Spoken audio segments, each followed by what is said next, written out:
Hello students, हम लोगों ने लास्ट लेक्चर में मिक्सचर का पीएच निकालना सीख रहे थे और उसकी स्ट्रेंथ निकालना सीख रहे थे। तो हम लोगों ने लास्ट लेक्चर में ये देखा था कि किसी सॉल्यूशंस को यदि डाइल्यूट किया जाए फिर उसके बाद पूछा जाए कि फाइनल सॉल्यूशंस का पीएच क्या होगा, तो उसको कैसे निकाला जाए मैंने आपको बताया था। फिर आपने ये सीखा था कि दो सॉल्यूशंस हो ठीक है, दो सॉल्यूशंस का नेचर यदि सेम हो तो उसका पीएच आप कैसे निकालेंगे, उसको आपने सीखा था। नेक्स्ट अब हम लोग सीखते हैं कि जो दो सॉल्यूशंस हैं उनमें दोनों एक दूसरे से डिफरेंट हो, जैसे एक एसिड हो एक बेस हो, तो फॉर्मूला हमने बता दिया था आपको कि N1V1 ये S1V1 minus S2V2 equal to S3V3 इसमें यूज करेंगे। ठीक है, तो एक मैं एग्जांपल लेकर आपको उसको समझाता हूँ, फिर हम लोग आगे इसको और भी कंटिन्यू करेंगे। तो चलिए नेक्स्ट पीएच कैलकुलेशन को मैं कंटिन्यू कर रहा हूँ। जैसे क्वेश्चन हमारे पास है 100 ml N/10 HCl है हमारे पास, एक सॉल्यूशन है और इस सॉल्यूशन को हमने मिक्स कर दिया, मिक्स्ड विथ 100 ml N/20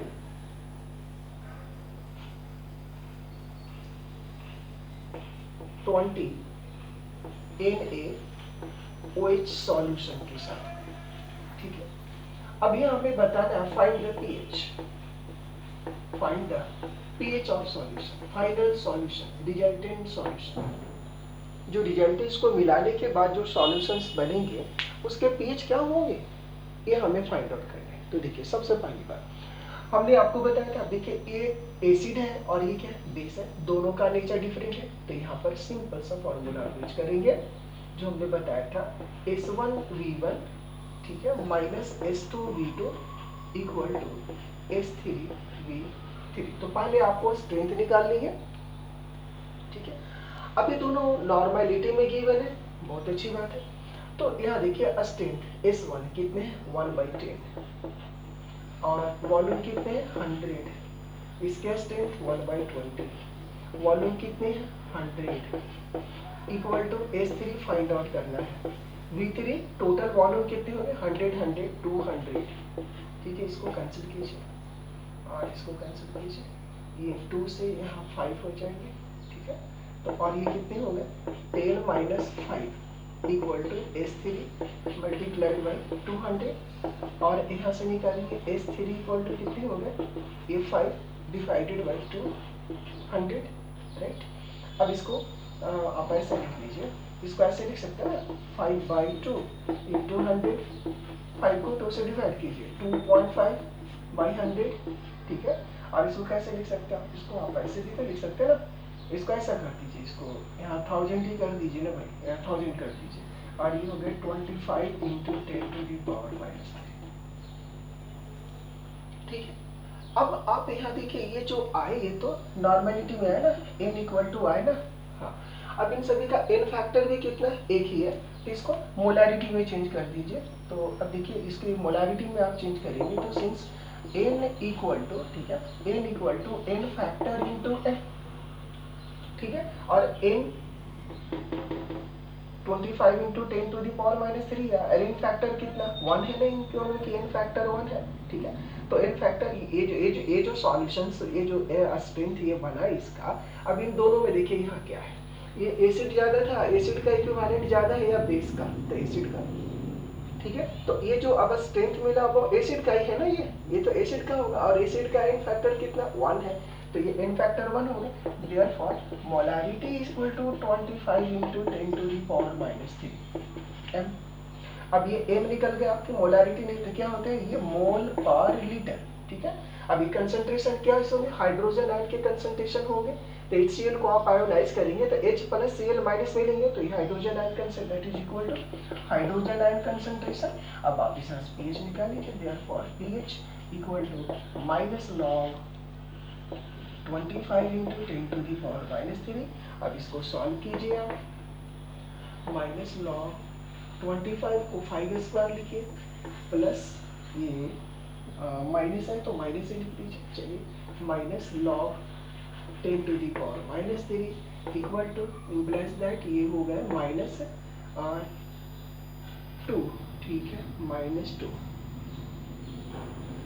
इसको ऐसा करते हैं ना, इसको निकालने के लिए बहुत आसान हो जाएगा। ये जो यहाँ पर ये 25 थे ना, तो 4 से इसको मल्टीप्लाई कर देते हैं। ये जो 25 था इसको, तो यहाँ 25 है तो 4 से मल्टीप्लाई कर दीजिए, मल्टीप्लाइड बाई 4, यहाँ भी 4 कर दीजिए, लॉग टेबल की जरूरत नहीं पड़ेगी ऐसे। तो ये कितने हो गए आपको देखिए, यहाँ से माइनस, पहले मैं लिख लेता हूँ माइनस, ये लॉग, ये हो गए 100, हाँ, बाई 4 हो गए, हाँ, minus log 10 to the power -3, और ये क्या हो गया आपका इक्वल टू, इक्वल टू यहाँ से क्या आएंगे माइनस लॉग 100, ठीक है, ये प्लस लॉग 4 और माइनस -3 लॉग 10, ठीक है, और ये कितने हो जाएंगे माइनस लॉग 10 स्क्वायर और प्लस लॉग ये 2 स्क्वायर और ये प्लस 3, और इसको क्या लिख सकते हैं आप, लिख सकते हैं यहाँ पे -2 और +2 और log 2 की वैल्यू 0.30103 और +3, हाँ, अब ये इक्वल कैसा है ये, इक्वल टू ये 3 में से 2 माइनस कर दीजिए तो क्या हो जाएंगे ये 1, और ये हो गया प्लस 2 से मल्टीप्लाई कीजिए, 3 दूना 6, 0 2 0 6.0, यानी ये हो गया 1.0602, ये इसके निकल गए pH, ठीक है, हाँ, तो इसकी pH हो गई 1.0602। इस तरह से आप ऐसे कोई क्वेश्चंस हो तो उसकी आप pH आसानी से फाइंड आउट कर सकते हैं। नेक्स्ट रीडिंग करिए, calculation of pH of polyprotic acid, यानी वह एसिड जिसका बेसिसिटी 1 से ज्यादा हो, 2 से ज्यादा हो, पॉलीप्रोटिक एसिड हो, उसकी हम लोग pH कैसे निकालते हैं उसको देखते हैं। तो आप लोग रीडिंग डाल दीजिए, pH of polyprotic acid,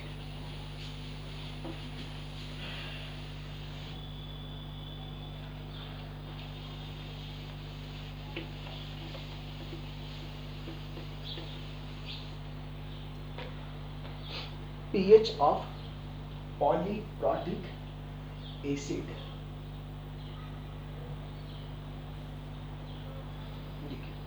polyprotic acid, जैसे हमने मान लिया कि हमारे पास एक, यहाँ हेडिंग डाल लीजिए, लिख लीजिए pH of, pH calculation, pH calculation of polyprotic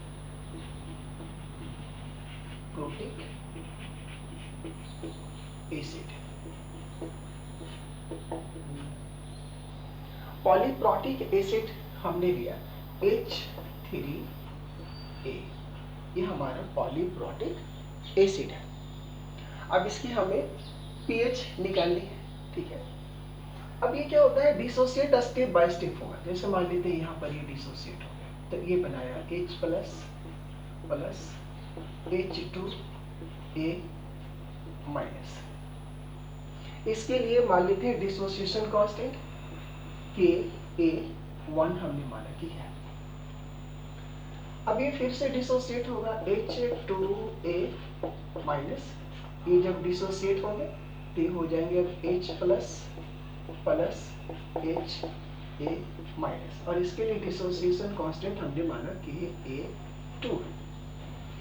next देखिए, नेक्स्ट HA माइनस है, ये जब डिसोसिएट होंगे H प्लस A माइनस बनाएंगे।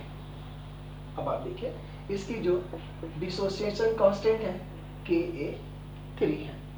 अब आप देखिए H minus H plus A minus है।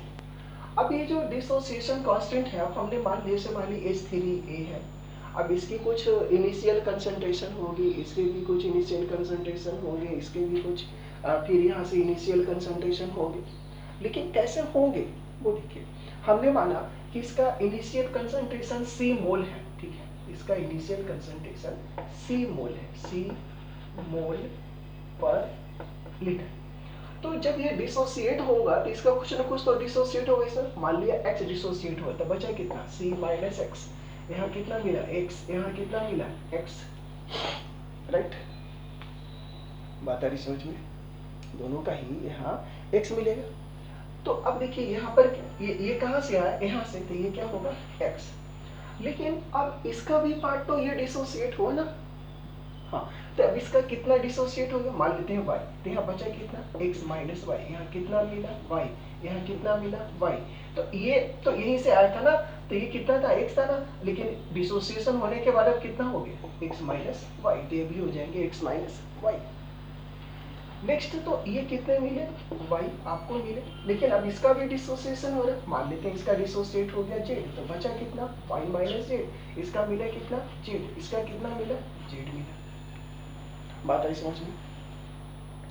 अब हमें यहाँ पर एक एजम्पशन लेने होंगे, कैसे, अब देखिए जो डिसोसिएशन कांस्टेंट होता है, सक्सेसिव डिसोसिएशन कांस्टेंट, वो क्या होता है धीरे धीरे उनकी वैल्यू डिक्रीज होते चली जाती है।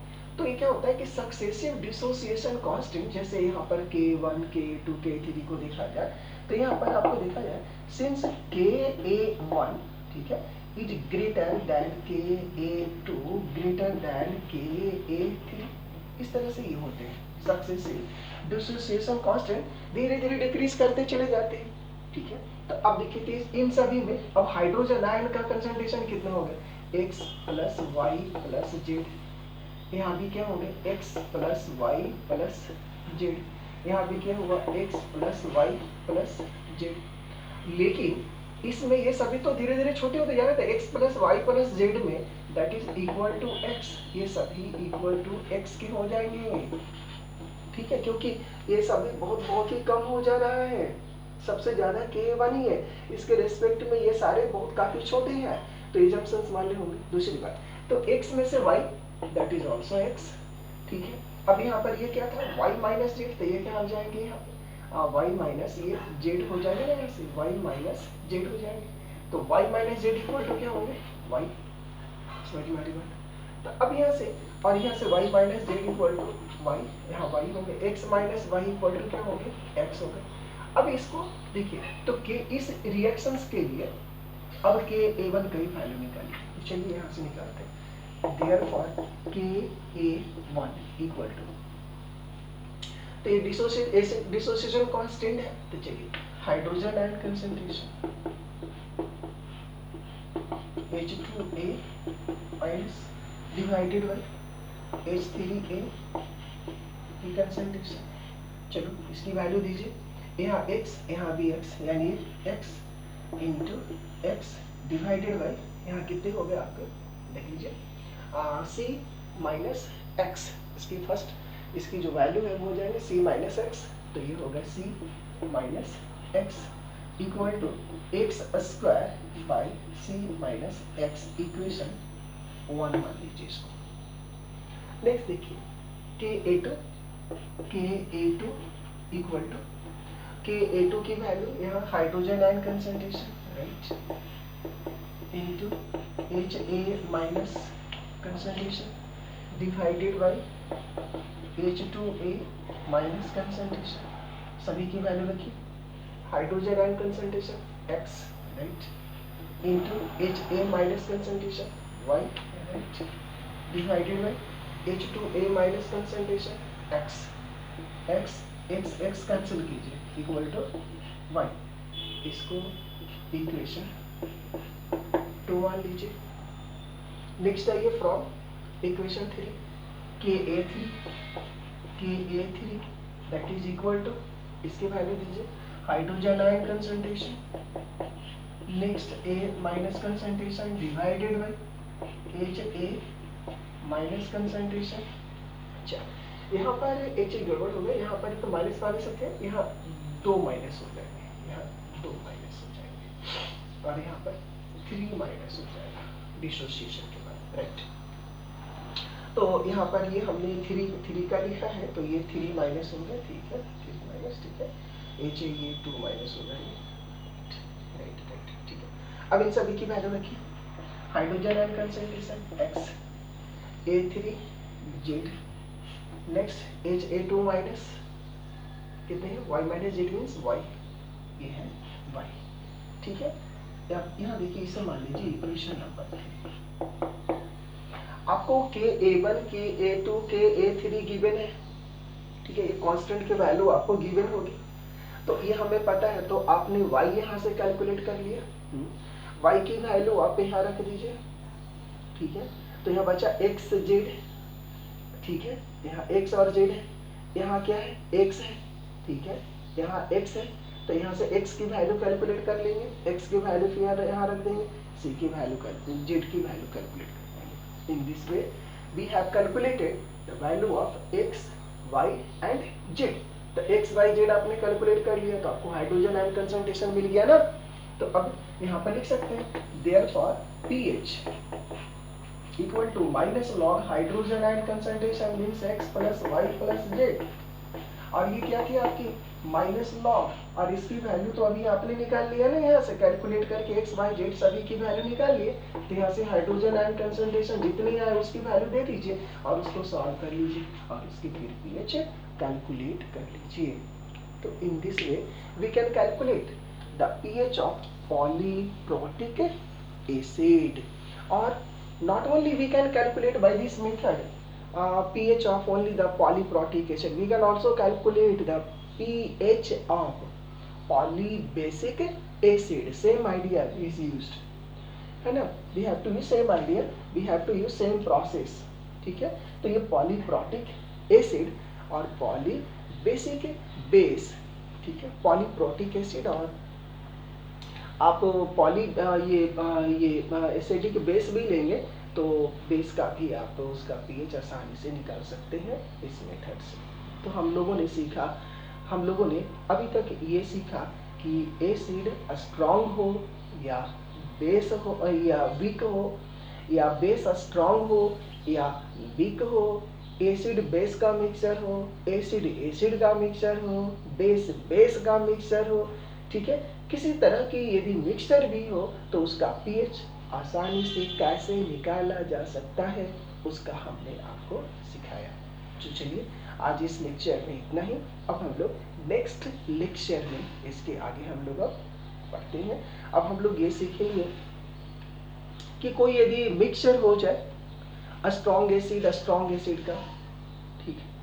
अभी तक हम लोगों ने जो देखा था उसमें एक सारे के सारे स्ट्रॉन्ग ही थे, जैसे आपने देखा HCl, NaOH दोनों ये स्ट्रॉन्ग थे, ठीक है।